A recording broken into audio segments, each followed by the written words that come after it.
April 6, 1945. The East China Sea breathes in slow, gray waves. Dawn breaks over Task Force 58 of the United States Fifth Fleet as radar picket destroyers form a fragile steel ring around the main invasion armada. Aboard USS Lee, sailors stand rigid at their posts, scanning the radar screen as dots multiply into a swarm. Not dozens, hundreds. The first of the great Kamikaze storms has begun. Operation Kikusui No. 1. April 6, 1945. The East China Sea breathes in slow, gray waves.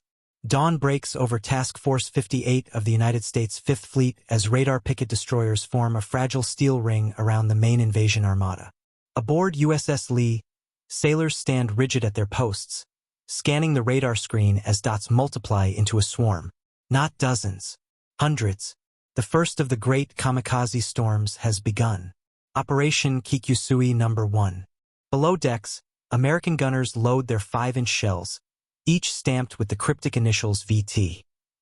To most sailors, the letters are just code. But inside each steel casing lies one of the war's most closely guarded secrets. A miniature radio transmitter that will detonate the shell the instant it nears a target. The proximity fuse, a miracle of physics and production that turns artillery into intelligence. The technology was born in 1940 inside the Johns Hopkins Applied Physics Laboratory. Under Dr. Merle Tuve, engineers designed a radio circuit that could sense when a shell came within a few meters of an aircraft.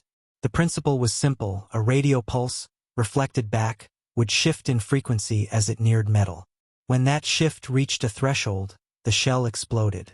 What was once guesswork became precision. Creating a radio that could survive being fired from a naval gun was nearly unthinkable.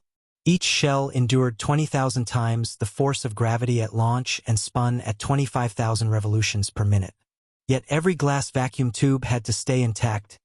Every component had to work flawlessly at freezing altitudes or tropical heat. American factories, Crosley, RCA, Eastman, Kodak, turned the impossible into mass production. The proximity fuse's baptism of fire came 2 years earlier.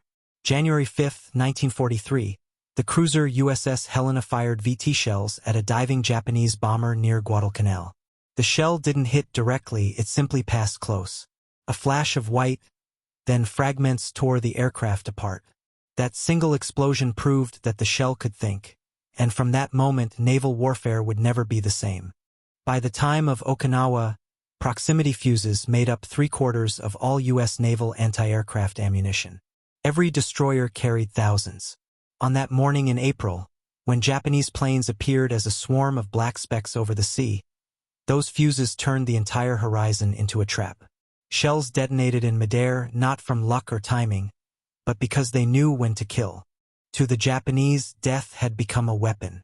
Following devastating defeats in the Marianas and the Philippine Sea, Vice Admiral Takejiro Onishi proposed the Special Attack Units, pilots who would sacrifice themselves as human bombs. They drank sake, wrote farewell letters, and wore rising sun headbands. Their mission was both strategic and spiritual, to prove that resolve could overcome machinery.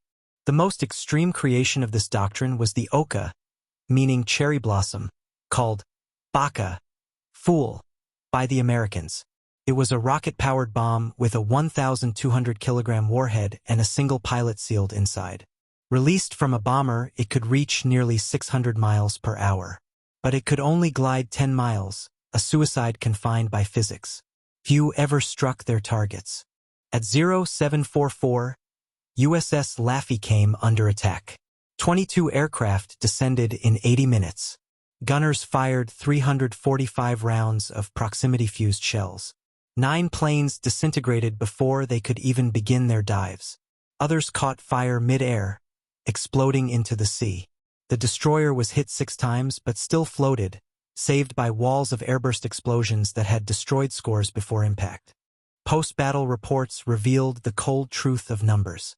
Where conventional time-fused shells required over 1,100 rounds to bring down one plane, proximity-fused shells needed only 310. A 4-fold improvement. On the destroyer escort USS Abercrombie, a single kamikaze was shot down with just 2 VT rounds. It wasn't just a weapon, it was mathematics defeating martyrdom. Japanese pilots reported the experience as flying through solid walls of fire. The sky filled with black puffs, each one an invisible sphere of metal fragments. Approaches that once felt safe now became fatal. Even low-level runs skimming the waves triggered detonations as shells sensed the reflection of the sea surface and exploded in deadly curtains. Behind this victory lay America's factories. By mid-1945, they were producing 70,000 proximity fuses per day. Crosley Corporation employed 10,000 workers, 7 days a week. The cost of a single fuse fell from $732 to just $18. Each one weighed 5 pounds and worked for 30 seconds, yet could save an entire ship and hundreds of lives. Japan could never match it. Their most advanced radar, the Type 22, operated on long wavelengths too bulky for miniaturization. Factories bombed to rubble, resources starved. Their scientists could only dream of mass-producing such precision. Their anti-aircraft guns still relied on handset timers. The gap between the two nations was no longer about courage, but circuits. By May 1945, kamikaze squadrons tried new tactics, diving vertically from high altitude to minimize exposure to VT flak. But the high dives gave U.S. radar operators more time to track them. Ships maneuvered, firing intersecting patterns of shells that created overlapping VT boxes. Technology was adapting faster than desperation could react. Admiral Richmond Kelly Turner wrote later, "Without the VT fuse, our losses would have been unbearable." Admiral Mitcher's flagship bunker Hill survived multiple strikes only because others were destroyed mid-approach. Admiral Arleigh Burke called the fuse the difference between victory and disaster. It wasn't just metal, it was morale. The kamikaze's power lay in certainty that a pilot's death would guarantee destruction. But when proximity fuses cut success rates below 20%, the moral balance shattered. Japanese pilots began to realize their deaths achieved nothing. Letters found after the war spoke of doubt, fear, and betrayal by commanders who promised glory but delivered futility. When USS Drexler ran out of VT ammunition on May 28, 2 kamikazes struck within a minute, sinking her with 158 dead. Without proximity fuses, survival depended on luck.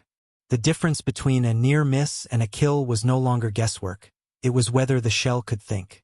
Even as kamikaze attacks grew more frenzied, success collapsed. Out of 1,900 aircraft launched in 10 Kikusui operations, only a fraction struck targets.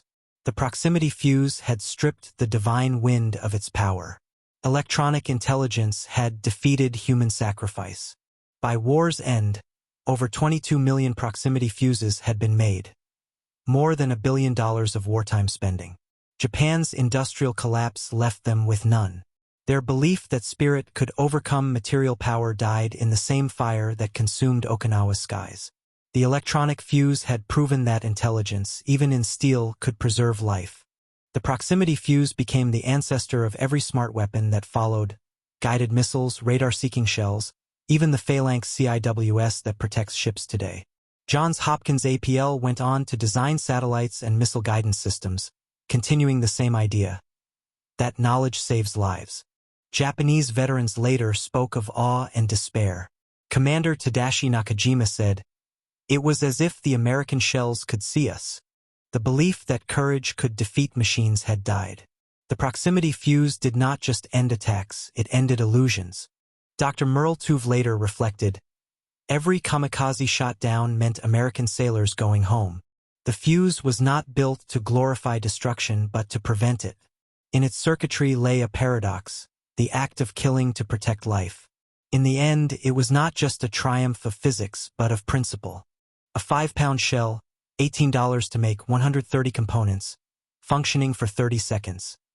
Yet capable of destroying a machine worth thousands of hours and a life irreplaceable. The arithmetic of modern war reduced to one equation: thought defeating sacrifice. When the divine wind met the electronic fuse, the outcome was decided long before the first dive. The United States had turned science into survival. The Japanese had turned faith into death. And in the smoke-choked skies over Okinawa, technology wrote the future of warfare.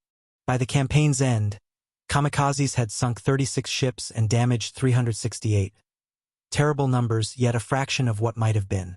Nearly 5,000 sailors died, but thousands more lived because a fuse knew when to explode. The proximity fuse was more than a weapon. It was proof that in modern war, intelligence, not sacrifice, determines survival.